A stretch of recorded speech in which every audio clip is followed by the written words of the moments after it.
Welcome to the Stoa. The Stoa is a digital campfire where we cohere and dialogue about what matters most at the knife's edge of what's happening now.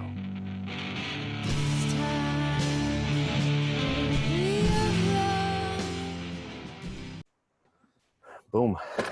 All right, welcome to the Stoa. I'm Peter Lindbergh, the steward of the Stoa. The Stoa is a place where we cohere and dialogue about what matters most at the knife's edge of this moment. And this is one of our sense-making series, and it's called The Dark Stoa, starring Pat Ryan. And rumor has it he's one of the most, if not the most, dangerous man on the internet. And if you were following the Dark Stoa series, season 1 wrapped up last week, and it was a wild ride. We heard talks on CRISPR as art, belief as technology, robotic nationalism, autocults, and Gnostic warfare. And for season 2, it's on devouring humanism. And then Pat sent this message on Facebook to me. It's where I teach you how to analyze everything Blue Church does for the sole purpose of destroying every single foothold it has. Ooh, sounds pretty juicy. So that being said, same drill as last time. Pat's going to share his thoughts, and then we're going to have a Q&A at the end. This will be recorded and put on YouTube. So if you don't want to be on YouTube, just indicate for me to read your question on your behalf. That being said, I'll hand it over to you, Pat. Excellent. Thank you again for the introduction. And thank you all for returning for season 2 of whatever my mind has come up with. I appreciate the audience and the willingness to keep sticking this out. It's partial therapy, and it's also confirmation that I think I'm not the only one who sees some of the things I'm talking about. So usually I give you a primer about what the episode's going to be about, but I decided to bake it into the episode. So let's just get started. Ooh, I need you to enable screen sharing, sir. Ooh, nice stogie. Can you do it now? Let me find it. Yes, I can. Thank you much. Excellent. Alrighty. Welcome to Gaussian identity. I've been accused of using big words to make myself sound intelligent, which I always respond, that's preposterous. So let's explain what this means. Last season, we were exploring this meme without even knowing it, which is rather interesting. We broke down the whole season into various episodes covering various collections of these ideas. So all of season 1 was here, basically. Everything that was being covered there, which was Gnostic warfare. We didn't get too much into this side, however. So this season is going to be examining why this side even exists, if you detect these things happening, and what you can do about it, which I'll be calling it devouring humanism. That's a play on words. It's whether humanism is devouring us or perhaps we should devour it, depending upon how you interpret it. And as we go over this, we'll explain why it's not a bad idea to do so. So for episode 1, we'll be focusing on Gaussian identity, which covers these points in the pink box thusly. Okay. So what is identity? Isn't that the great question? Everyone has a billion opinions on it, and for every person, they have 10 definitions of identity. And as always, I challenge your definitions and hopefully guide it in a more lucrative fashion. So let's start with how philosophy and math reviews identity. It states very simply that if anything that's indiscernible, that's basically what the identity is. So if x equals 6 and y equals 7, then x equals y, and thus that's the identity, x equals y. It's worth noting that perhaps these two statements are what's making them different, despite the value that they are, but that again leads into the realm of philosophy. So what does psychology and neurology have to say? They say that the brain is a meat-based autocorrelator of temporal events, meaning if this is your timeline, this is your time, your X is your time, and this is, I forget what S stands for. But the point is, like, you have events that are going to happen, they funnel into your brain, and then they become past events. So the ability to correlate these events is how you stitch your identity in psychology and neurology. Now, whether that's completely true or not, again, what is the relationship between philosophy and math and psychology and neurology? Well, it's not readily obvious. How do I get x equals 6 and then some little dot being correlated to some other dot that might happen. It's not an easy it's not an easy way to comport the two domains. So we automatically see right up front that identity is really domain specific. And then we get the sociology where it says you don't even exist. You're just an intersection of groups, group dynamics. So, I'm here. If this is group A of circus clowns and giraffe hunters and I don't know, people I don't like on the internet, then I'm here, right? So I don't even exist. I'm just an intersection. That's according to sociology. Finance sees you as a vehicle for future activity. And also a modifiable vehicle for future activity. You volunteer to promise future activity, and if you don't deliver it, they have ways to make you involuntarily deliver it. So that's how finance views identity. You're just you're an occupant on a future bond, basically on a future promise to deliver. Productivity is, you may have heard the phrase, let's pivot and go in a different direction. In this case, you're a distribution of adjustable priority focuses. Maybe I'm focused on checking my emails. Maybe I'm focused on writing code. Maybe I'm focused on walking my dog.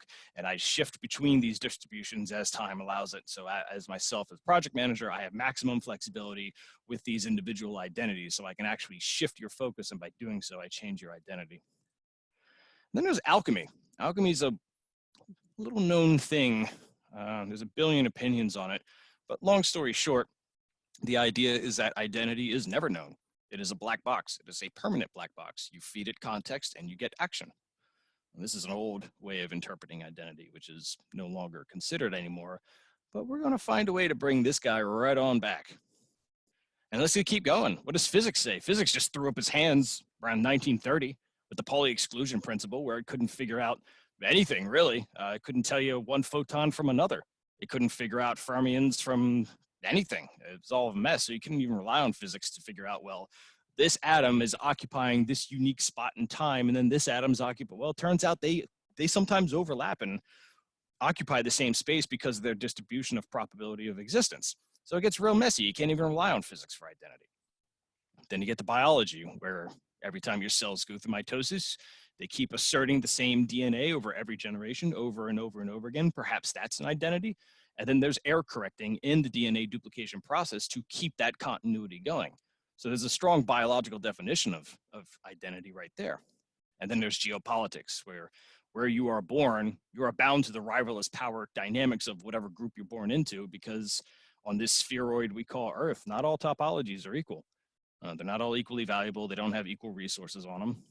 And no matter how we configure ourselves according to all the previous mentioned domains, we might not get equality of outcome either.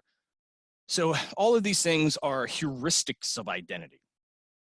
So the idea of saying that this is identity and it's a race thing, or it's a gender thing, or man, it's all over the place. There's a whole grab bag of concepts you can use to define identity. And as we assemble those heuristics together, that's what politics is. Let me walk you through that firecracker of a statement, right? So let's look at race-based scientific nationalism, which we all know is a certain continental country in 1940 tried this out, where they decided to put the heuristic of genetics and geodestiny, geopolitics, at the first priority of their political system. Meaning, when it came to the resources that a political system could channel or control or modify, when it came to flowing it through its political web, these 2 points got first dibs. So these guys got first access to it. And as you get further down the chain, you get least and least access. So all these guys get all the nice stuff, and then, crumbs everyone else. And that's prioritization of identity heuristics in politics. And as you change these around, you get totally different political systems. So in the case of race-based scientific nationalism, I'm putting genetics and geodestiny at the front. Psychology comes next. I'm going to look at physics as something to invest in regarding identity, then math, and eventually finance. And usually finance is like this fulcrum, this bow tie, where everything on this side is the driver and everything on this side is management. Then you get groups, and the individual is just like way the hell down on you don't get any resources, buddy. Sorry, science is way more important than you are. That's just life. And then you turn around and psychometric liberal capitalism, where we put psychology at the top, the research of psychology and the analysis of human behavior. Mathematics is going to drive that. So these two factors alone, you get psychometric economics, which then you bind to the horse of financial management, and then you get everything else. And in this case, physics is just not even remotely important in any type of liberal capitalism. And then you get to race and geopolitics. Of course, those are going to be at the end. The idea of liberal capitalism is to maximize the psychology of each individual. So these things should be smoothed out and don't matter because we can always modify the brain. And then you have communal blank slate capitalism, which people tend to call communism, which is adorable, but it's state capitalism with the assumptions of communal blank slates.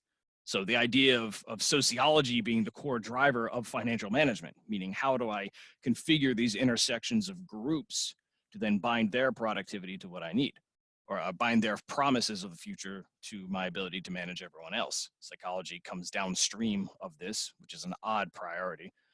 Individuals come a little bit higher than most other systems. It's actually interesting that alchemy tends to overweigh geopolitics. After all, these guys want to dissolve borders and that type of business. But these are just examples. I might be giving them the wrong names, and you're free to go full autism and stickler on that.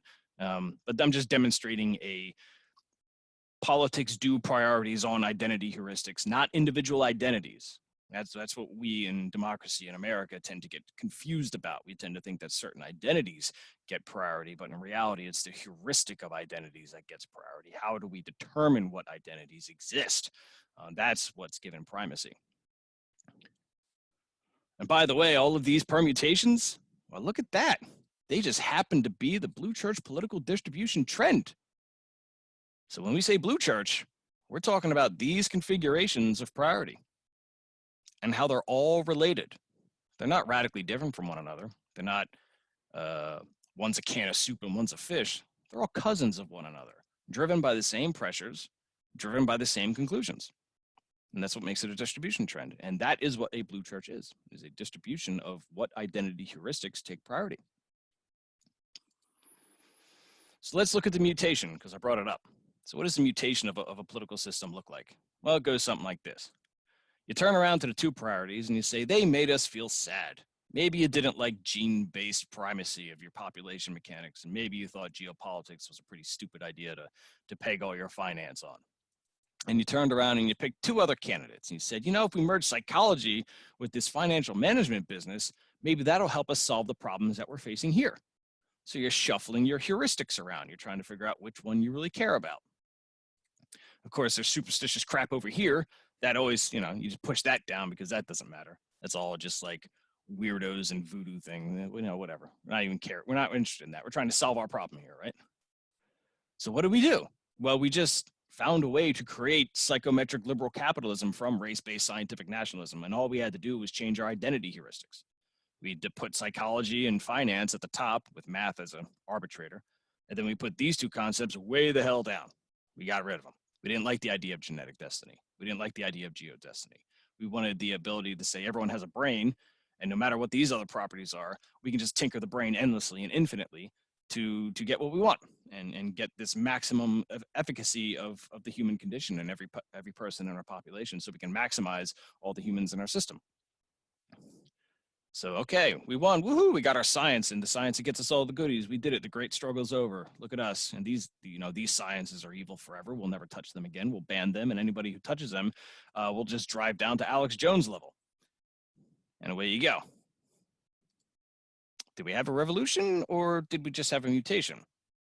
Everybody wants a revolution. That's the sexy thing, right? Especially nowadays. Everybody wants to be the rebel on the internet. Rah, rah. But it's no different than DNA mutation. It's just adjusting your base pairs. In this case, your base pair is going to be your identity heuristic. Oh, and by the way, here's a visualization showing that resource distribution in terms of priority. As you can see, you get here and nobody gets any crumbs. Now, why is it a blue church? Is it a blue church because of the individual configurations? No, that's not it. Is it a blue church because of priorities that are at the top? That's not it either. The reason why those things in the previous slide are the blue church is because of what they put last. These guys absolutely loathe anything that is theocracy, that is religious, that is alchemical, that is mystical.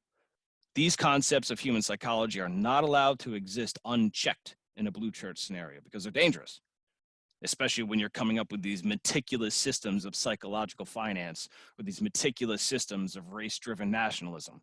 If you screw with the configuration of any one of those tiny axioms that power these systems, and this can do that, well, now you have a problem.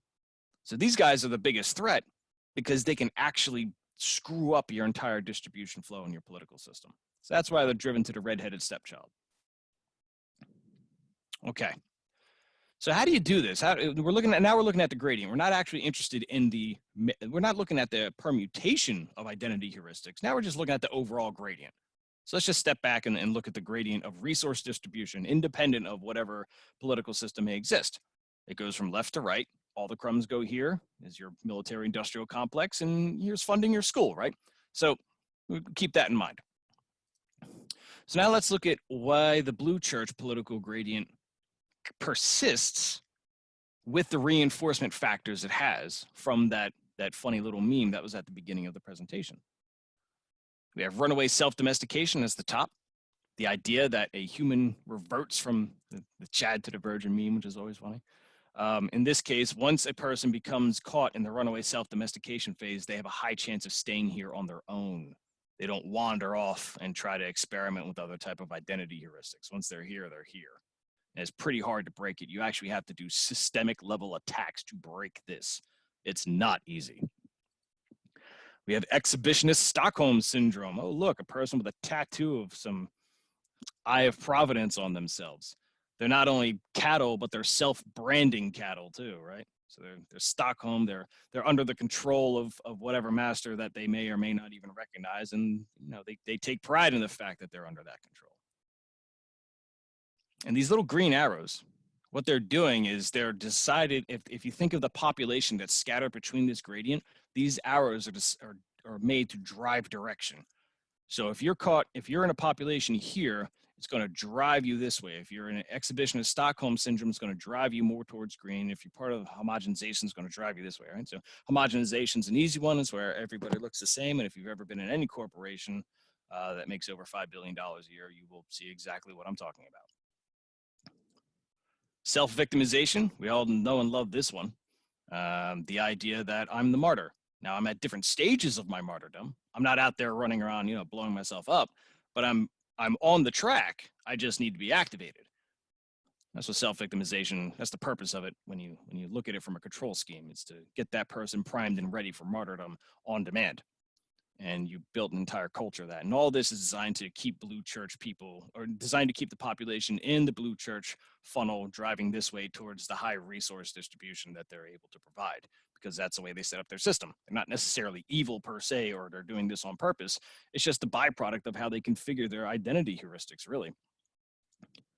Universalism is the idea that every single human being, there is no borders between our personal beings. We're all the same and this kind of stuff. And, it's just designed to drive people more towards this. And as we get closer to the red space, we're finding people that are more expensive for the blue church to convert. So here's low-hanging fruit fishing with dynamite. Blue church can convert these people all day, every day, no problem. You get here and it gets more expensive for blue church to start tinkering with the identity heuristics because they're not throwing resources at it. So they don't have the means to command it or control it. You get to antinatalism. I can go on and on about the endless abortion debates that exist, but you get the point. Psychologically, this is designed to create a kind of 0-day mentality where there is no future and there is no past. There's only a bunch of 20-year-olds running around. It's a ridiculous psychological hack that's designed to create this this beautiful looking moderate heaven that everybody swears exists. There's a lot of psychological onion peeling that happens here when you look at population distribution. Conscientiousness, we're already here, so now we're at the people who are too expensive to convert, and we're at the people who are getting more, who are cheaper to convert. Conscientiousness is this kind of like conflict resolution between the two, where if a population is here, I'm gonna put out messages of like, you know, between your heart and your brain, you have to be rational, and you have to kind of understand the scenario and hear each other out. And that's entirely a cost strategy. That's not for the good of mankind. That's a cost heuristic. That's a cost assessment of the identity heuristic. Then you have the fighter class and the NPCs. These are the people who basically like the guard labor of the official order of the regime. These guys basically protect everyone from here from doing anything to these people. And it's funny to think of these guys as a fighter class, but we do call them social justice warriors, right? So in D&D, they're technically a fighter class, and they're ready to rage out at a moment's notice. They want to guard the order that they love. This is the order that has given them universalism and conscientiousness and exhibitionism and all the things that they love and have made their entire identities about because of the arrangement of the heuristics. It's not actually something wrong with them. It has nothing to do with them or their psychology. It's just the order of the identity heuristics that has caused this outcome. Then peacock tails, the idea of like strutting around and look at my identity and my individualism, my hyper individualism. These people are too expensive to reach because they get more and more what is considered unstable in their thinking as opposed to people here. So you try to appeal to their individualism. You try to tug them out of this part by saying, "Oh, you're a cool individual person. Let's get you on the train and see if we can push you this way." It's a hack. It's a trick it's a cost strategy for this area. Contributing through defeat, sour grapes. The idea that you tried to reach for the grapes, but you didn't get them, and you say, "Oh, I didn't want them anyway." That's another concept of, well, you're going to fail here because we've structured the entire organization for you to fail. But as you fail, here's a nice little thing you can tell yourself so it doesn't feel like failure. So we can push you along the chain. From here on, pushing everyone up. That's the goal. But when it gets too expensive, we have to push people down. There's no way to push them through and make them this productive citizen within our regime, within our identity heuristic collection. At some point, there is a line, and it's going to change per system. There is a line in which it's too expensive to deal with these people. And so you need to trap them in a self-defeating mechanism because you just don't have the resources. Remember, the further down we go, the less resources you have. So you just don't have the resources to micromanage every single person. So you got to trap them in this kind of endless chaos of existence. So I don't know if anybody recalls this, but Last Man is from Nietzsche. It's considered the last human on Earth, or at least not the last human on Earth, the last sort of self-aware it's the last human who, my memory is fading me. There's a reason I picked this meme. I'm pretty sure someone in chat knows this. I'm just slipping right now. This is the guy from Idiocracy who's sitting in his chair when he walks up, and he's the guy who says baiting at the beginning. It's that guy, right? That's Nietzsche's Last Man in American parlance. It's this person who's just completely plugged into every possible bit of leisure and every possible concept of just decadence, and simply exists to consume. That's it. That's that person. Then you have Volk. Of course, Adolphin Hortler is the great evil. That's probably self-explanatory. You don't want people organizing here, especially at this level when it's too expensive, when you don't have the means to break them apart. So you just demonize any action that might result in a self-organization, especially automatic self-organization. Then there's, of course, every Redditor on Earth obsessed with contradiction. You make this a grand taboo. Oh, you're not logical, so therefore, here's how I'm going to destroy you. This is almost every single internet debate ever in the history of the internet. What you're doing is you're driving contradiction at this level, so people, again, don't self-organize. They don't feel like they understand anything beyond this point, so they have no interest in engaging in anything beyond this point, so you're snuffing their ability to engage in ambition at all, or even wiping out the desire to even look at this part of the equation. So it drives them further down into the more expensive bucket.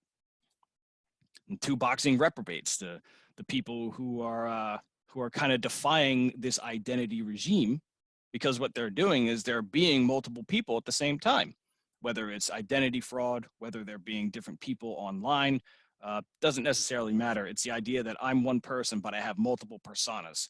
And that becomes really expensive to fix, and it becomes really expensive to track. So this is like usually deemed evil. And I'll give you an example of a word that all of you know and have used before to describe this behavior. And then you get to the very end where you have the inability to deploy a Turing test, because now we have people doing their identity hacking.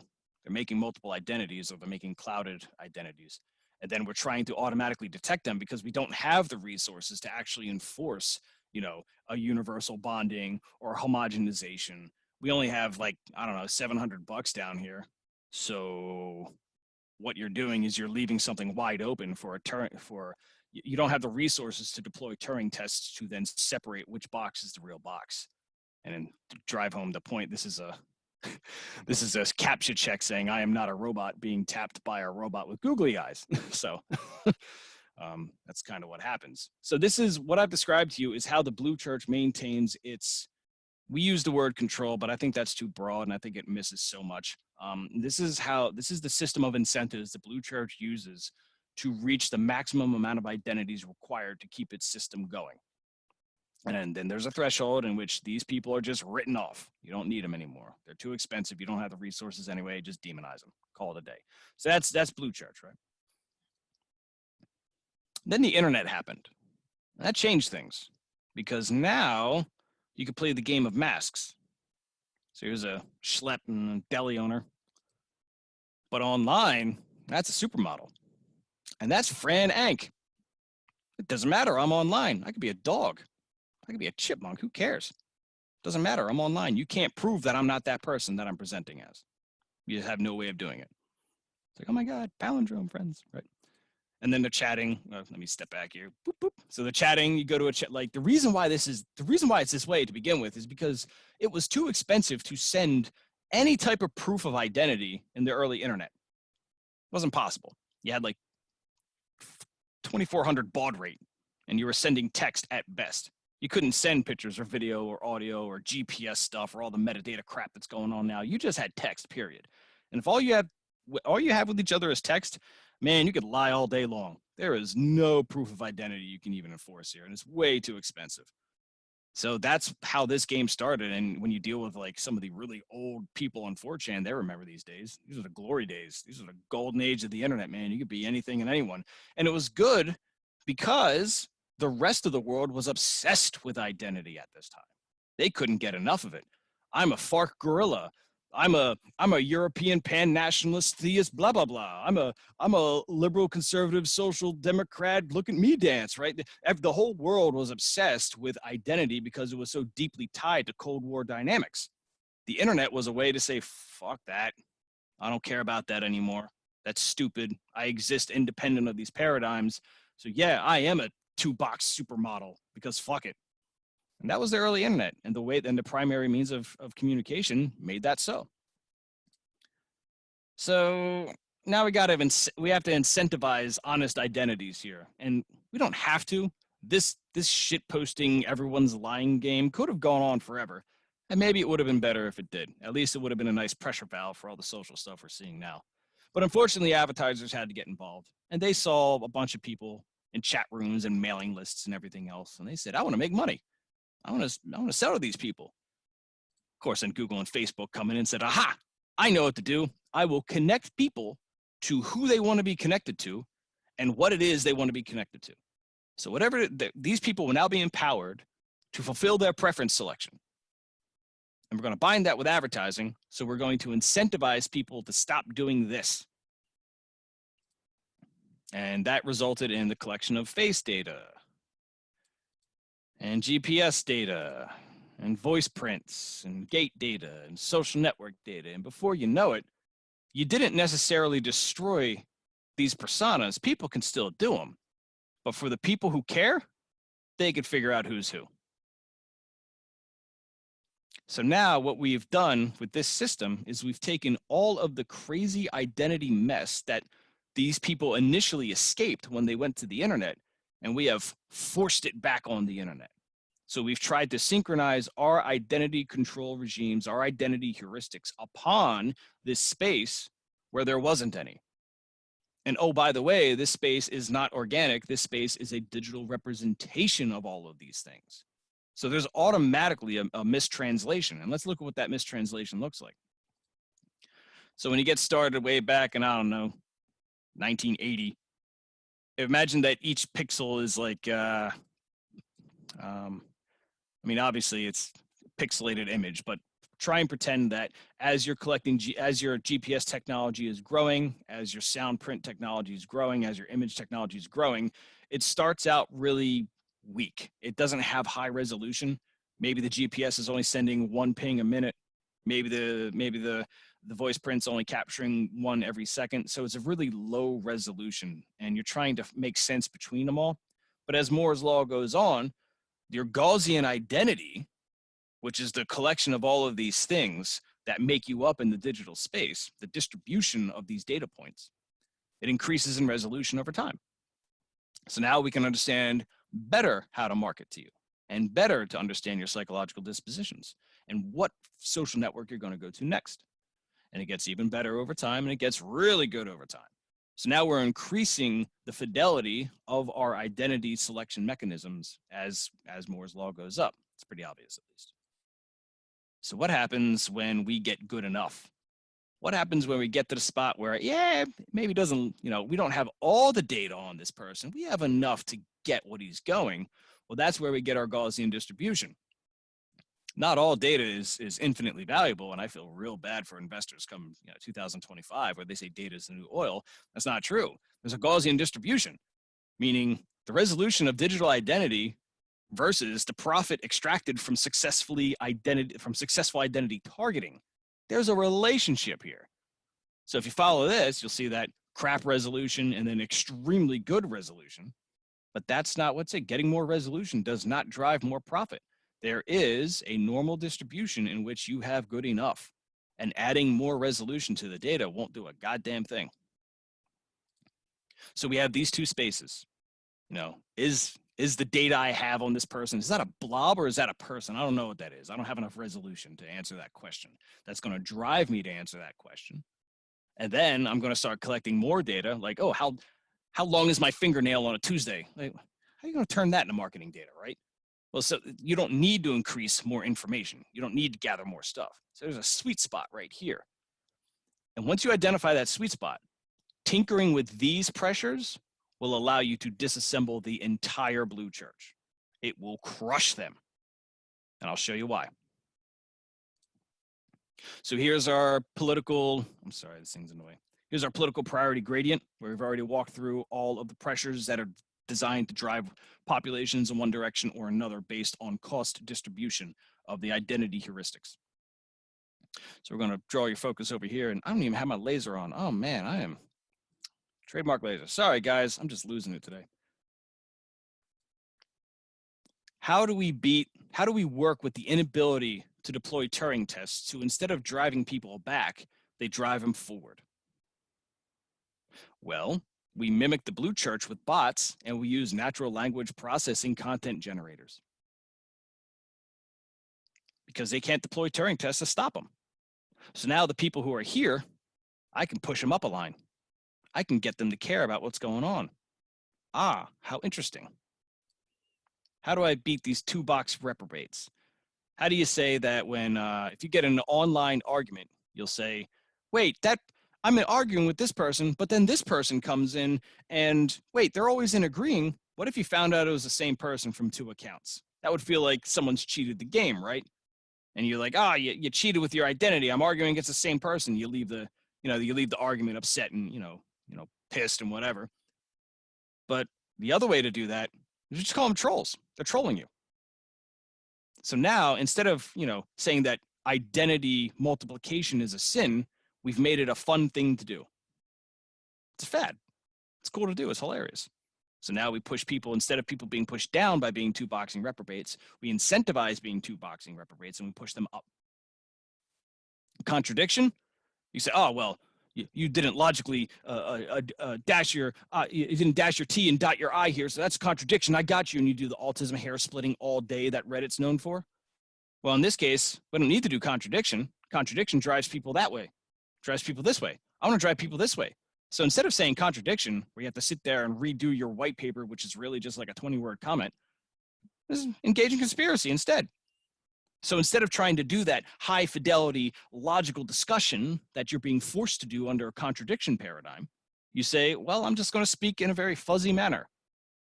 I'm going to say, well, the apple was here or it wasn't, but you get my drift. You say stuff like that. You speak in much relaxed tones. And so what you're doing is you're bypassing the contradiction. So any guard keeping that's done here, instead of driving you backwards, again, it's driving you forwards. When it comes to Volk is the grand taboo. No one's ever allowed to assemble unless it's pre-authorized by academia or financial banking until you get the gamers. Oh boy, gamers are, those people. They organize for fun. They don't do it for politics or for, identity reasons. They just get together and shoot each other for fun. They get drunk, smoke weed, call each other the N-word all day. Yeah, it's just a bunch of dudes, whatever. They're having fun. And what you're doing is you're making Volk the grand taboo, which would drive people this way. And now we're saying gaming, we're going to drive them that way. Taking the Last Man. Last Man is a tough one to beat because it's so philosophically well understood. It's a real tough one to beat. So the way you beat it is actually with nostalgia. So if you ever see a Last Man, one of those dudes from Idiocracy who's just baiting on his couch all day, what you do is you kind of either remind him of the fact that he came from a line of people, or you look at yourself and realize you came from a line of people who made this possible. Nostalgia is a tough one. It goes both ways. And it could be, wow, our ancestors are so great. And you're like, we can be great. And the implication is we could be great too. And then it can go the other way and say, oh, wow, our ancestors are so great. Which you're like, oh man, we've fallen so far. So you got to be real careful with nostalgia. This is a hit or miss, but again, Last Man is a real tough one to beat. The amount of drugs that exist in the system to keep people in this state is pretty immense. So this is a tough one to overcome, but there are ways to push it up. Contributing through defeat, which is the sour grape scenario, where you try to start a business and it fails, and you just throw it up and say, well, I didn't want to start that business anyway. You rationalize your own loss. You just shame those people. You call them cucks. Screw them. Because you lost, and you're rationalizing that loss, and you're living with that rationalization. You're a cuck. So instead of people losing and feeling okay about that loss and being driven this way, no, we're driving you that way. And the reason we want to drive them that way is so they can run through this funnel we've already built. They're going to be driven in this way, and they're going to run through this funnel, and then when they come back, they will not be under the influence of the blue church at all. Because this is the ungoverned space. This is where they cannot deploy resources. The peacock tails, where I'm the celebrity, I'm the big sexy thing. Look at my natural disposition and look how charming and charismatic I am. The Hollywood thing, that's the peacocking tails, appealing to all that individualist drive and compulsion. Well, what if you found a way to create communities where the content is more important than the person sharing the content, or the content's more important than the person who made the content? That's what anonymous image boards do. The content is superior to the person who posts. So we take these hyper individual poor souls and we say, you literally don't matter because you're no different than a bot on an image board. It's your content. It's your contribution that matters. It's not what you look like that matters. So we take those people and we say, to the back you go. You're getting pushed right, buddy. Fighters and NPCs, these hair-triggered guard labor of the regime, you just pre-detonate them. How do you do that? With taboo muletas. A muleta is that red cape that the bullfighter has. So what you do is you find a taboo that person is predispositioned to hate, and you just dump it on them nonstop every day till they detonate over and over and over again, till they isolate themselves, till they remove themselves from their support network, to the point they become a burden, to the point that they're too expensive.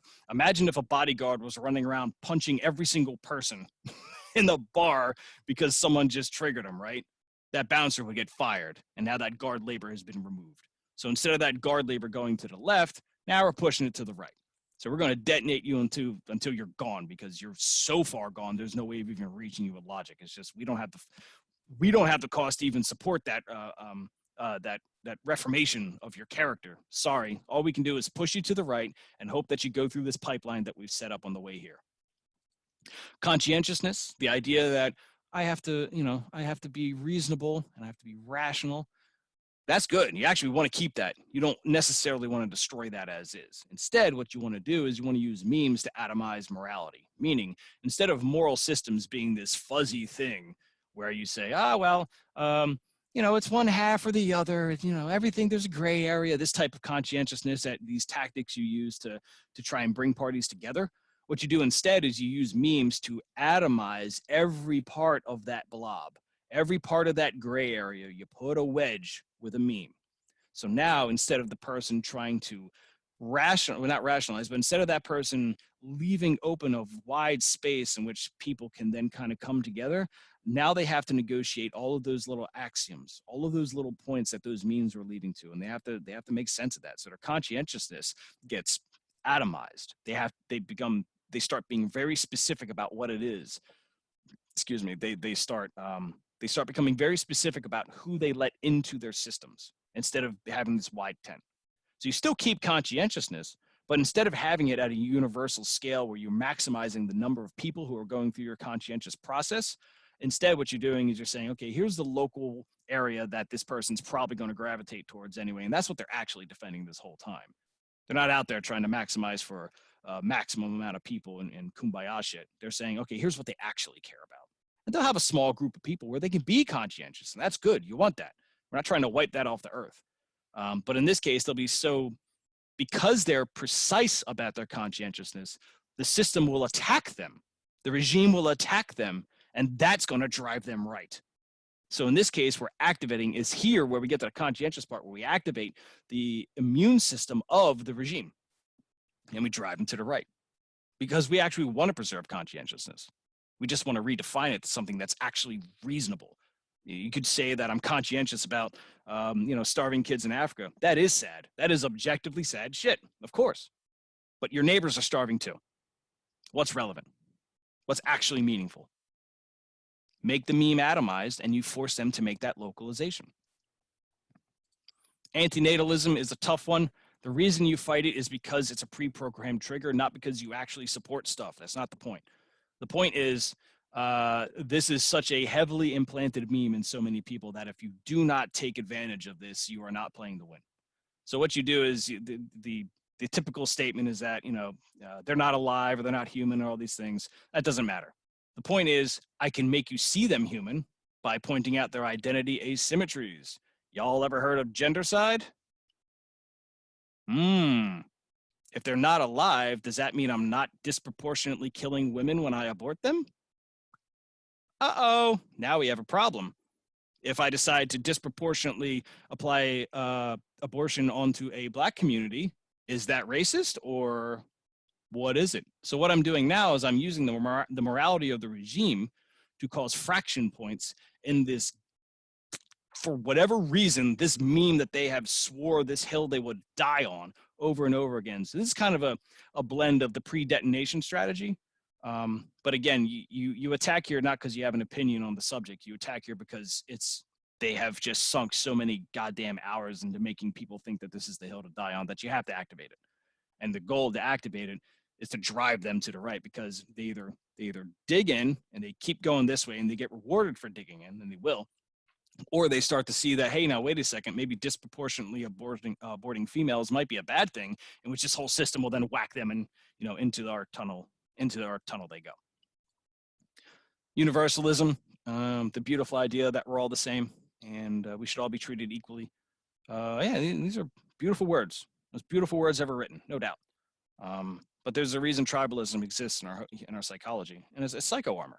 And the idea that I go to a identity tribe, or not an identity tribe, but I go to this tribal state with people who are similar to myself, and that's not just to reassert confirmation bias. That's a blue church concept. We're going to these tribes so that we can defend ourselves from the onslaught of epistemic wildness that's coming our way. We can't make sense of it alone, and if we are alone, you're drifting in this ocean of chaos that's going to toss back and forth between this gradient. And nobody wants that because no one person can make sense of any of this stuff, right? It's just way too much data points. So you go to tribes to give you a psychological armor, a filter, a way of processing all of this noise that's going on. So what you do is you provide tribes that correspond to the universalism.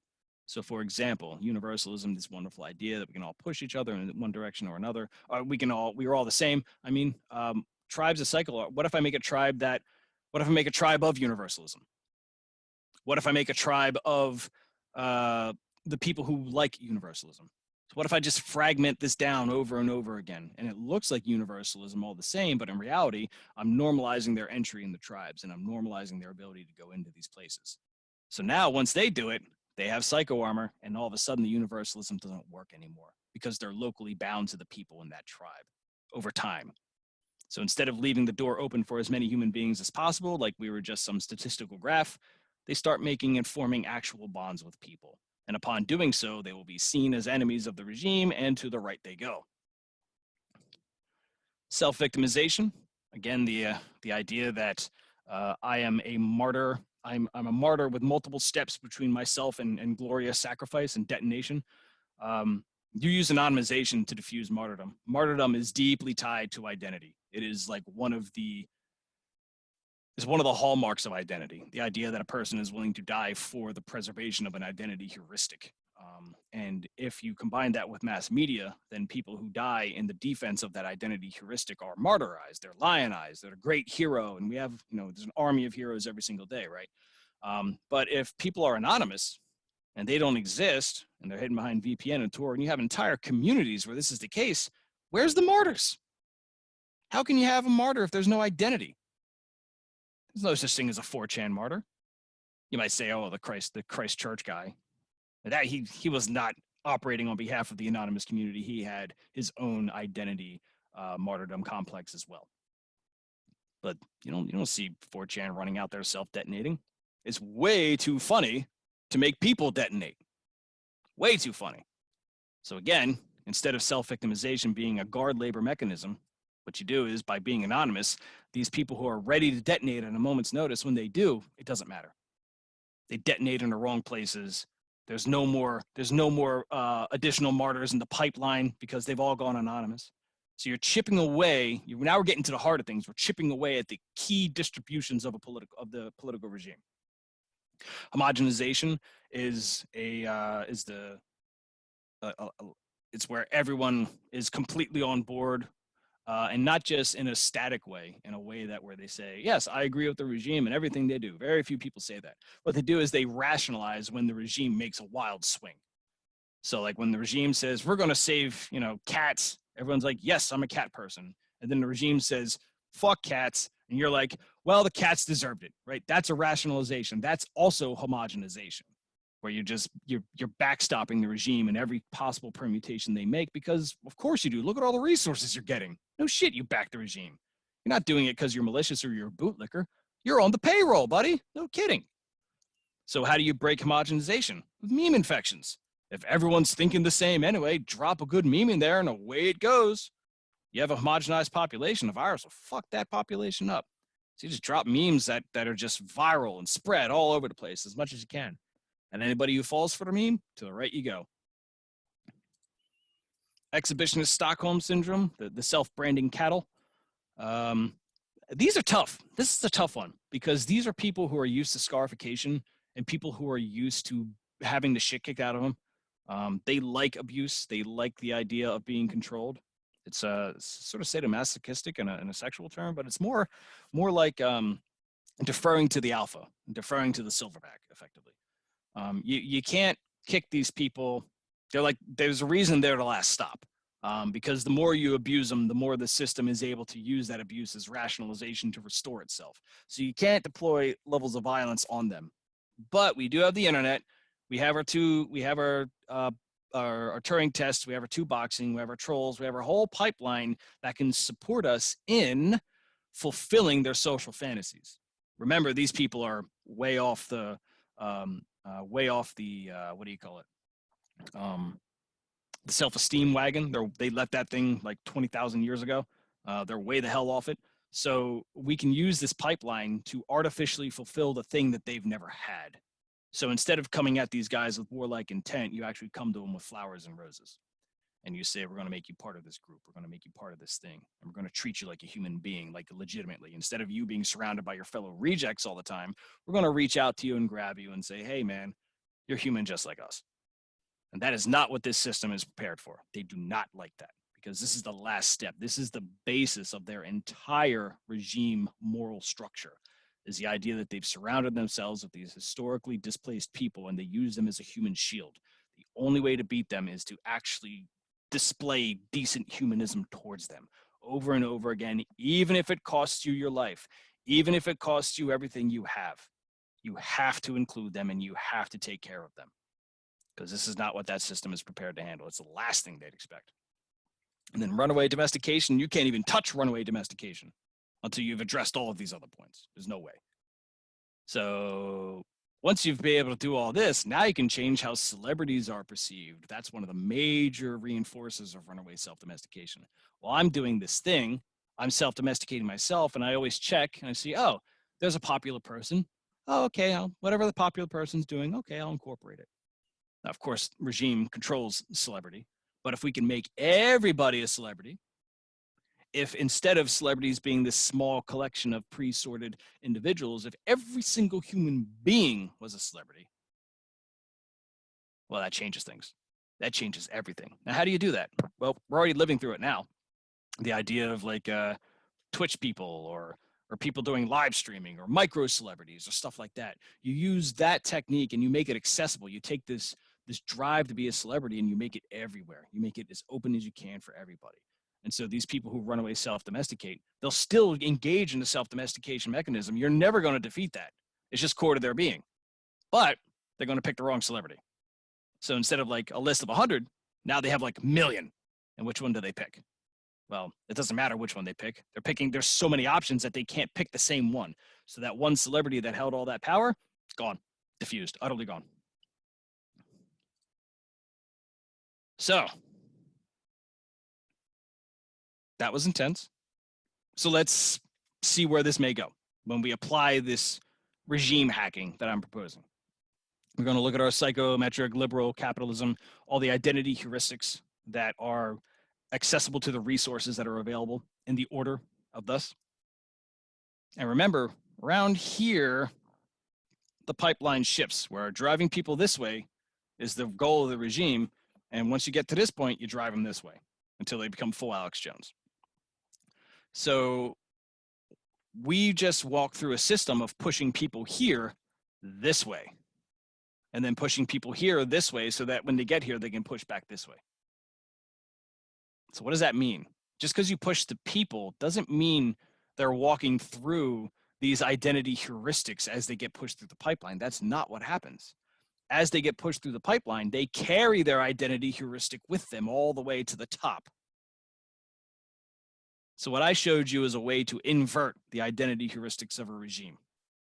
There is a way to turn psychometric liberal capitalism into automated cultarch city-states using the technique I just showed you, where you put alchemy at the beginning, meaning a black box AI that you have no idea how it's making its process.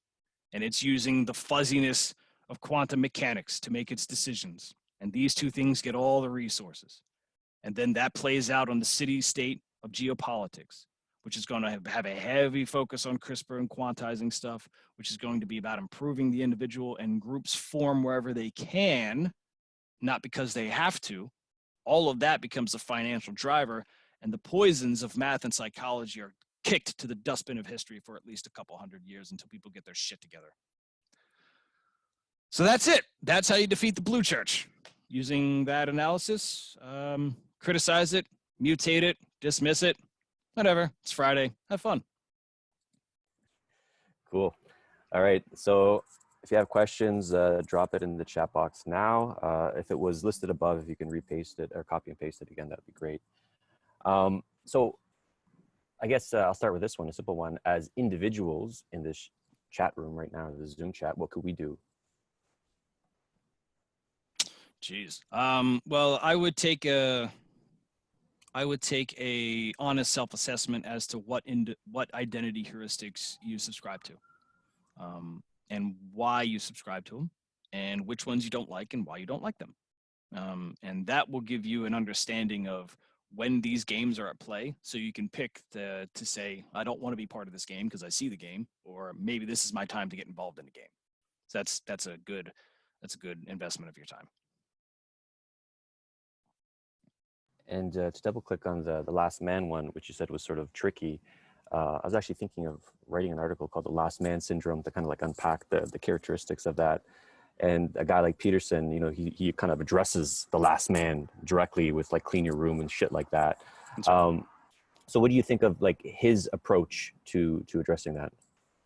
And how effective was that? His approach is a kick to the face. It doesn't feel like it, but it is. But it's a necessary kick, because what he's doing is he's trying to regain the idea that accountability exists. And you can't do that in universalism. When you have universalism, there's no difference between you and me. So who the hell's accountable? If you're just as unaccountable as I am and we're in a universal paradigm, then there's no accountability.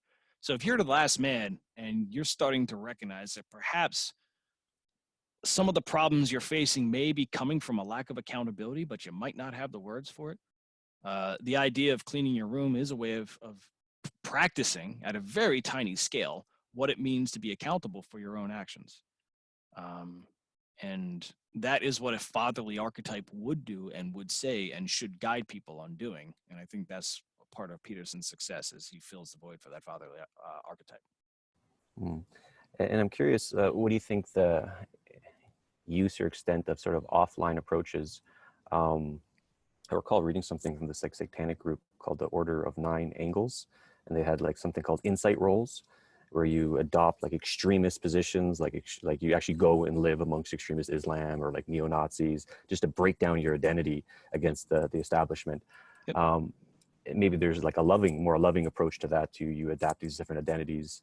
And in this post-rational kind of space that a lot of people find themselves in, they love improv and acting, emotional affective patterns and stuff like that. Do you think that could be purposed to help with this? It can. I spent 14 years in Hollywood. I'm slightly media trained, but not to the extent that some of these professional actors are. Those guys are good. But the idea of, we made reference to this in the last video, the idea of breaking your identity on purpose. There's a multitude of ways to do it. I propose something that's like guaranteed to do it, but it's pretty brutal. And that's just picking a fight and losing it, Tyler Durden style. But there are definitely softer ways to do it, and more gradual ways, such as going to improv or spend time on 4chan. You know, try and keep up with that mess. I dare you to apply some kind of systemic definition of rationality to 4chan. You're not going to succeed. It's just, you can say, oh, it's all alt-right and Nazi all day. Yeah. And then I see a post about someone loving their cat. I'm like, what am I supposed to do with this? Like, it's just random. So if challenging identity in yourself is hard, so you may want to start with challenging your ability to identify others. I think that's more acceptable for people, because the losses are much lower. So if you fail to identify a person on the internet and you're just lurking and watching them, that's okay. Go ahead and make those judgments about people. And then instead of letting that judgment define what you see from the rest of the content you're exposed to, hold that judgment and then try to hold it as more stimuli appears. And you'll find that, oh, maybe my identity mechanism is a little broken. And once you come to that conclusion about other people, there's a good chance you'll make it about yourself too. Cool. All right, so we'll pivot to the questions. Quips, you had a question about alchemy. If you can unmute yourself and ask it. Sure. Hey, Patrick. Howdy. How are you? My question was, considering alchemy is so well respected by weird, spoopy elite types, I'll put up there, and not only that, but its contribution to science and all of the other heuristics that you mentioned, DNA, Jack Parsons with rocket, just the weaving of ancient, supernatural sort of things with science. Given that, is its position at the bottom of this hierarchy indicative of distaste or an attempt to dissuade all but them to pay any attention to that area? It can be both. It can be both simultaneously. The idea of alchemy does rely on the concept of secret knowledge, and if you have secret knowledge is publicly known and publicly understood by all these people, then it ain't so secret now, is it? So it's a monopoly. There's a lot of monopolistic practices surrounding alchemy, and that's whether that's by engineering design. It's Let's step back a bit. We live in a world where mathematics is mostly universalized. For most of history, this was not the case. Only after, I think it was Hinton. No, it wasn't Hinton. That's the AI guy. Hilbert, whatever. Hilbert, I think it was Hilbert. He was one of the guys who was able to arithmetize mathematics. And he did this like in the early 1900s. Before that, mathematics was like artisanal guilds and artisanal mathematicians. You had to go to like this part of you physically had to go to this part of the planet to understand a certain type of mathematics. You had to physically go to another type of the planet to understand mathematics. There was no unified system of understanding this shit. And when you're doing that, you're closely guarding your secrets because they're really valuable. Especially in the Prussian Empire, mathematics was essential to their monopoly on optics in the 1800s. Optics were everything when you had artillery. You could precisely target things that you wanted to. You could spy, you could send semaphore.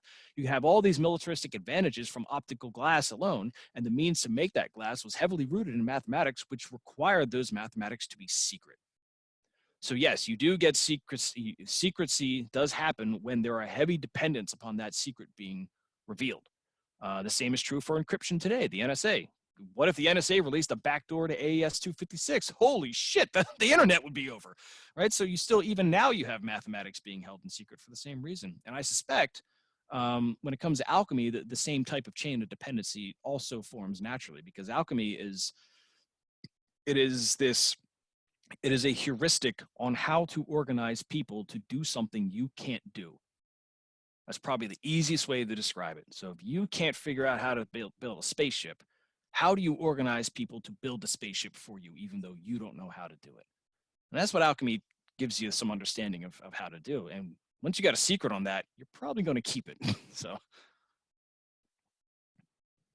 Thank you very much. All right, so I'm going to read this question on someone's behalf. How much mobility Pat thinks there is in this spectrum as individuals? How much mobility is being experienced? Are these states exclusive of each other? Mobility, as in the ability to move through. You won't experience mobility in any type of regime. What you will experience is the constant struggle to not be pushed to the right. That's what you'll experience. So that'll manifest as social pressure. That'll manifest as keeping up with the Joneses. Might manifest as I'm not making enough money. I'm not living up to my parents' ambition. I'm not worshiping my ancestors appropriately. I'm not worshiping God appropriately. I'm not bowing to the right minority at the right time. You're not mobily moving. You don't have the freedom to move through a regime. That's not the purpose of the regime. The regime is to identify where you can be put in the cost of control paradigm while you're still extracting useful goods. And so you're self-selecting for what type of control it is you want to be under. And the regime's job is to just create as many channels as possible that are cost efficient for their maintenance. So it's not mobility in the sense it's like saying that I'm in a prison. Do I have mobility to jump between cells? I mean, yeah, but you're still in a prison. I mean, what's that going to do for you? You get closer to the mess hall. I guess you can have better trade with the corrupt guard there, but that's about it. That's all you got to look forward to. Your chances of being thrown in isolation are much higher if you step out of line, and that's true in a regime as well. So you're not experiencing mobility as much as you're fighting entropy. You're fighting social order entropy to hold your position in whatever cost beneficial slot of prison that you just happen to be okay enough with. So. All right, so here's another question I'm going to read. Once someone emerges from Last Man through nostalgia, how do you insert a new identity heuristic?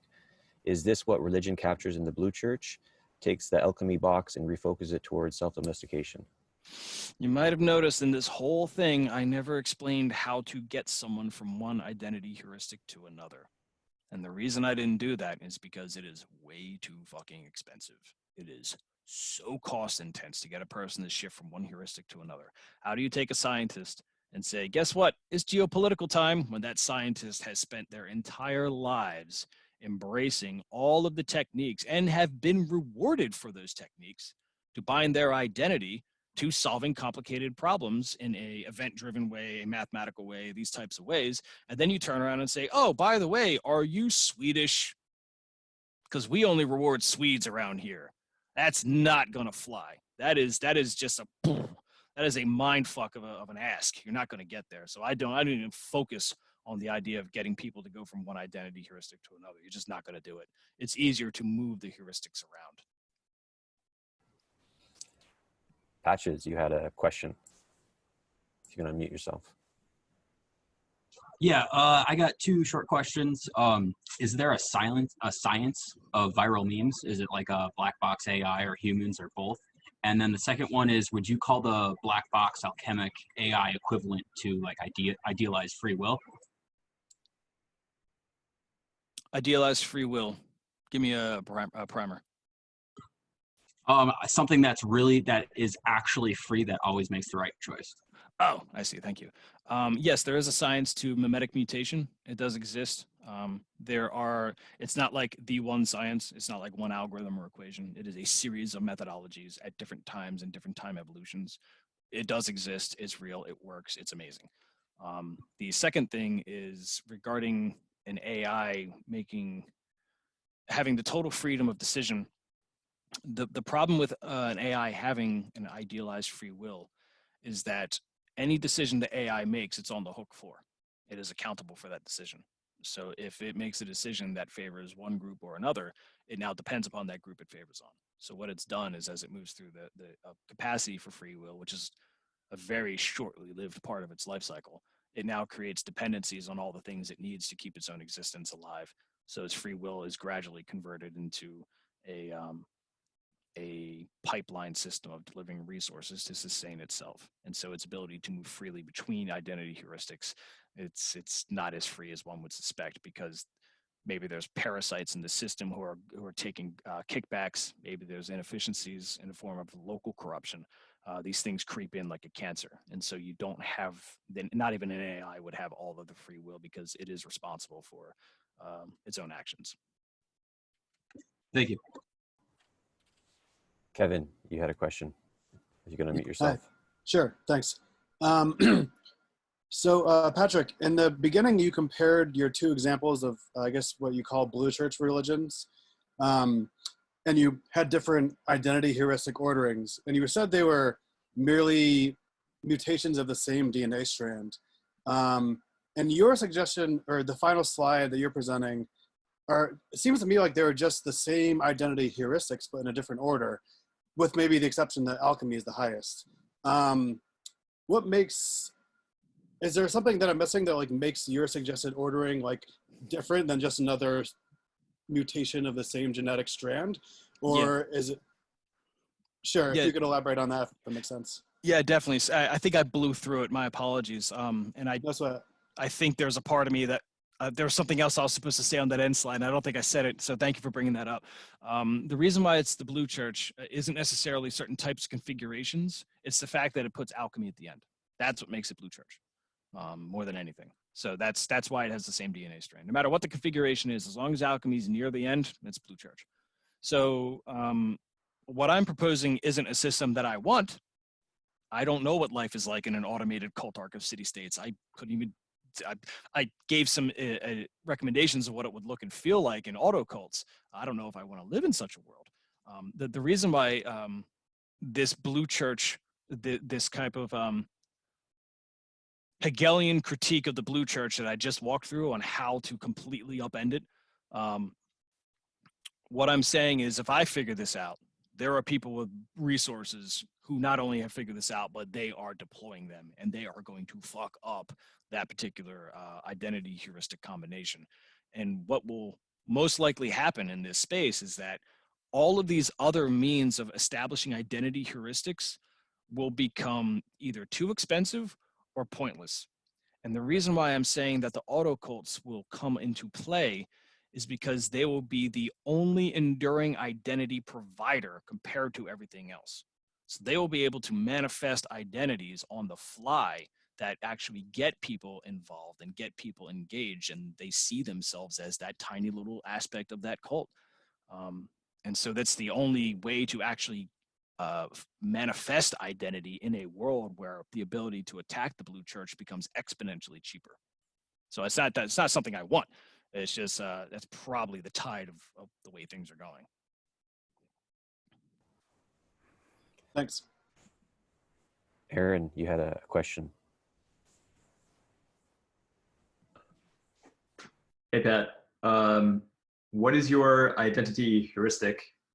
I don't know if you're saying you can have multiple identity heuristics, but what is yours and how did you arrive at it? Yeah, just as a political system has a priority of identity heuristics, humans do too. Individual humans do as well.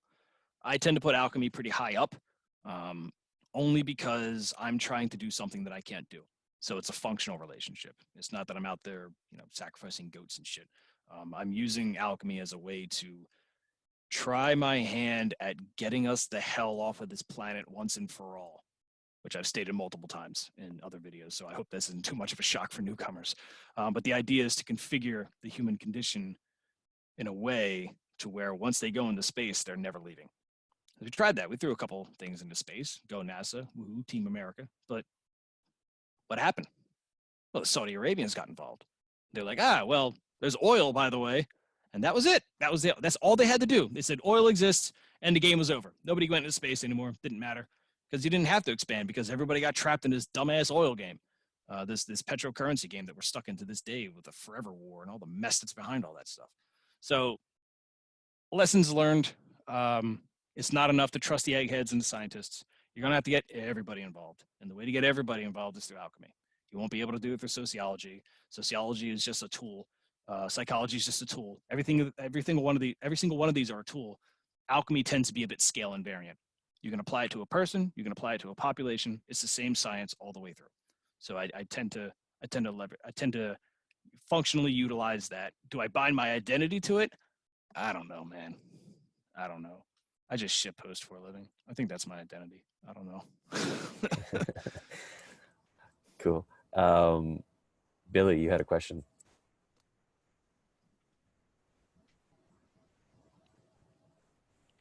Billy, are you with us? All right. I guess why would you want to? What purpose is there for dismantling the Blue Church? Like, who would want to do that? Sure. The Blue Church has made many enemies over the centuries, so there's a lot of geopolitical interests who would definitely want to smash that thing. And then there are people who are under the Blue Church who are being targeted by it, and they don't know what to do about it. They're being either automatically censored, or they're being demonized in the social space. Maybe they're being falsely imprisoned. Maybe they have, it's very easy to abuse someone with a very complex regime and then deflect the blame onto another person. That's what most sophisticated modern regimes do. And eventually when a person goes through that enough, they start to see, hey, now, wait a second. Like if you've ever been to jail, and I don't know if a lot of people have been to jail, but I've been to jail, and my brother's been to jail, and I've worked for people who have spent long times in jail. And they will very quickly see that the system is rigged in a prison the same way that people might see that the system is rigged outside of prison. In the case of prisons, you will find that the guards will intentionally instigate fights between prisoners. Now, why would they do that? Seems a little cruel, doesn't it? Nope, it's policy. Because if the prisoners are fighting each other, the statistics show that you don't have to pay health care for wounded guards, because the guards aren't getting wounded. The prisoners are beating each other to death. Now, if the prisoners are already beating each other up at the appropriate ratios, good, you don't have to do anything. But if they aren't, then the prisoners are probably working together and they're going to start beating up the guards. So you take away a TV here, you take away commissary rights there, you take away access to the library here, and before you know it, people are riled up, ready to whack each other. And that's what it is. Eventually you see that system and you're like, damn, this whole shit's rigged. But you're in a prison, a physical space. There's physically nothing you could do about it. But we're in an open prison. There is still stuff we can do about this kind of thing. So instead of these people running around blaming one identity heuristic or another, if you see the game and you see the guards intentionally starting fights, and you see that they're doing it to protect themselves, well, people will gravitate towards a medley of ways to fight against that. And 99% of ways to fight against that fail. I'd like to think that this is on the right path. So we'll see what happens. I'm reminded of that Robert Downey Jr. Quote, says, if you go to jail, you can't come out as a liberal. It's really hard. All right, Key, you're up. Hi. Howdy. Thank you very much for going through the heuristics. I just want to also say that when you said the cost of the control paradigm while you're still extracting useful goods, okay, cool. And then fighting entropy to hold your position in the prison, okay, wow. And then, so my question is, like, I understand the green arrows and the red arrows, that's great. But what I didn't really understand is the anti-natalism part of it. Yeah. And the reason, like, I ask that because, like, I really didn't understand the 20-year-olds thing and then the disproportionately aborting females thing. Okay. Yeah. So I can go over that again. Mathematically, I'm going to do my best to not stand on soapboxes and start criticizing people. If I do, just like, I don't know, shoot me or something. But the giving the raw numbers, I'm gonna say some raw numbers here, and if I'm wrong on these numbers, let me know. I'm just throwing the numbers out. My generation, 1981 and up, 20% of my generation was aborted. 20%, 20%, right? Aborted, gone, right? So poof, toast, just toast, right? So imagine if I had 20% extra me's during 2008. What would have been the outcome? Do you think those banks would have gotten away with what they did, or you think we would have marched one floor at a time through Goldman Sachs, kneecapping everybody from the secretary all the way to the CEO? Give me an extra 20%, berserkers who have no jobs. Yeah, we'll march on Goldman Sachs, no problem. That's not an issue. They're already doomed, those 20%. So what did we do? We just took them out the picture before they were a problem. That's policy. They sold it as a right. They sold it as part of your identity. They sold it as this thing to feel about the good side of history on. It's a good sell. I mean, at the time, 1970, 1980, the culture was culturally social, kind of libertarian, live and let live, kind of laid back hippie stuff. That was the culture going into the 80s. So that's an easy sell. That's just basic marketing. You're targeting the right demographic. You're hitting the right messaging. So of course it's going to feel that way and it's going to be sold that way. But then you look at the numbers. You look at 300,000 blacks being aborted a year. You look at China aborting so many females that they have a male surplus, which is driving their militarism. They intentionally did that. They intentionally aborted the females so that they would have a surplus of males so that they'd have an army.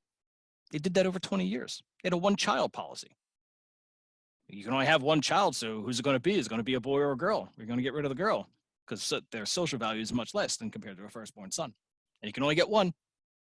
So they hacked abortion to build an army, and they did it. And now we're going to have to fight it. My generation's going to have to fight it. 20% less soldiers. So just look at the numbers. You just look at the numbers. You don't cast moral judgment. You're not out there saying, how dare you have 20 abortions? I'm not what I'm doing. It's not what I'm saying. I'm just simply looking at the outcome of the policy. So Blue Church put heavy investment on that policy. And that because they put so much investment on that policy, that's valid battle space. That's a valid place you have to attack. I hope that makes sense. It does, but what is the natal identity asymmetries part of it? Oh, that's the idea of diffusing the argument that says a fetus isn't a human, which you can say, okay, but are they black? Are they female? It's not a human, but is it Indian? And then it's a point of contention. It's like, now wait a second. No, how can they be black but not a human? How can they be female if they're not alive? So what you're doing is you're conflating the identity stuff they've already been trained to do, and you're using it and saying, oh, by the way, we're going to challenge your definition of humanism here. So it's a muleta. It's a red flag for the bull. Thank you. Mm-hmm. All right. Mimetic Caper, you had a question. Yeah, I was wondering if you could distinguish homogenization from universalism, because you had two different strategies. I think one of them was mimetic contagion, and the other one was some kind of atomization. And I think those are two distinct strategies, right? But it seems like they're kind of. I'm not clear on the distinction between homogenization and universalism. Sure. Yes. Yeah. Homogenization is achieving similar psychologies through rationalization, so that no matter how much the regime changes the way they perceive the world or have to make a policy shift, the people turn around and just make excuses for it, and now you have a homogenized population. It's not everybody thinking the same. It's everybody rationalizing at the same time. Whatever rationalizations they come up with is independent to that person, but it's the timing of that rationalization and the scale of it happening at the same time. And that's done primarily through news or elections or time scheduled things or stuff like that. Universalism is not necessarily homogenization. Universalism is the big umbrella, and it's a big umbrella of the regime. They say, kind of like the Romans. When the Romans decided to conquer a foreign colony, or well, it became a foreign colony. When they conquered a foreign people, they would butcher all the males, they would subjugate the females, and then they would take a Roman, not a politician, I forget which rank of the army, but a very high-ranking individual of the army would then come to the area and marry into the local population. And they would say that, look, we're just here for the resources and the slaves. We don't care about your culture. We don't care about your religion. Congratulations. Your religion is now part of our pantheon. You can keep your culture, but we just, just keep paying us. And if you don't pay us, we'll just keep stabbing you. And that was the Roman way of doing things. So that's universalism, surprisingly, because we're not trying to change your cultures. We're not trying to change the way you think and perceive reality. Keep those. In fact, that's what made you valuable. We want to keep that intact. So universalism is kind of like this acceptance of all cultures. And in the Bronze Age, it actually works pretty damn well, surprisingly. But when you start introducing telecommunications, that whole shit just whoop over. That you can't really do sustained universalism anymore. All right. Do you have time for one more question, Pat? Sure. Quips, I think you had another question in the chat box. That I did, thank you. Sorry, I'm just gonna scroll up for it. Is there a way to devote your personal resources more equally to all the heuristics? Or do the limitations of our meat bodies / entropy always form that sort of hierarchical gradient that you've presented? I know that you were referring to the regime, but in our personal lives, is there a way to even that out and basically become like a bit of a jack of all trades as far as applying different identity heuristics to different situations in life? Is there, or do our brains always, through efficiency and all that sort of thing, always form that hierarchical gradient where certain heuristics are getting more resources than others, even in our personal lives? Valid question. Yes, there is a way, but it's not forever. You have a window in which you can do it. You have to do it when the human is young, between the ages of 8 and 20 is your window. After that, they form personal lives, or they have families, or they get jobs and careers, and they got to do that forever. The way to do it is discipline. Discipline of saying, okay, discipline of the mind, discipline of the self. Having your identity destroyed as a child is always tough. It's pretty traumatic. It's a big source of trauma. But if you can do structured deconstruction of identity while the person is still a child, and you don't influence it to favor one identity heuristic over another, then what you can do is you get the kind of training that Aristotle gave to Alexander, where the idea is that here are the tools of human psychology. Use them wisely. Do not get married into one. Do not pick one as your identity. These are just tools. You use them as you need them.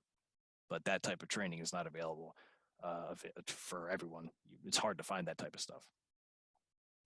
So basically what you're saying is, as a 34-year-old man-child with no career who lives with his mother, I still have time.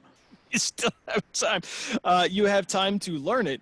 Do you have time to practice it? Well, you have time to practice it, but are you free from retaliation? The answer is no. Yes, the Blue Church will come for me, right? Yeah, that's the problem. Okay. Lucky I got you here. Yeah, I do what I can. Cool. That about brings us to our time. Pat, do you have any closing thoughts? The rest of this is a snippet. This is me going hard on season 1. I might be going just as hard. I'm sorry. This is me being hard on episode 1. I'm probably going to be this hard on the entire season. So if this type of military strategist energy is too much, let me know and I will work on toning it down, because this is like something I'm very excited about. Well, it is the Dark Stoa, my friends. So I think you got some license. And how long is this series, you imagine? I don't know yet. I'll see how much more of the meme I have to cover. Cool. Well, I'll make some closing announcements in a moment. But Pat, thank you so much for coming to the Stoa / Dark Stoa today. So upcoming events, we have one tomorrow. You should check out. It's called The Dangerous Space. It's about us engaging with dark and dangerous ideas in the most charitable way possible. And yeah, just check out our Wisdom Gym in general. We have an event with John Ravecki and Akira the Dawn called Steal the Culture, which would be, John has this phrase called Steal the Culture, which he mentioned in the Stoa, and Akira the Dawn did like a music DJ version of it, which is pretty cool. We're going to listen to it and get into dialogos with each other. So that's on July 6th at 7 p.m. Eastern Time. And the Stoa is based off the gift economy. We view it as a gift for us to use in this time of need. If you're inspired to give a gift directly to Pat, Pat is on the gift economy website with a nice, cool illustration. So you can gift to him directly and just go to that website right there. All right, everyone. Thank you so much. See you, folks. Thanks again.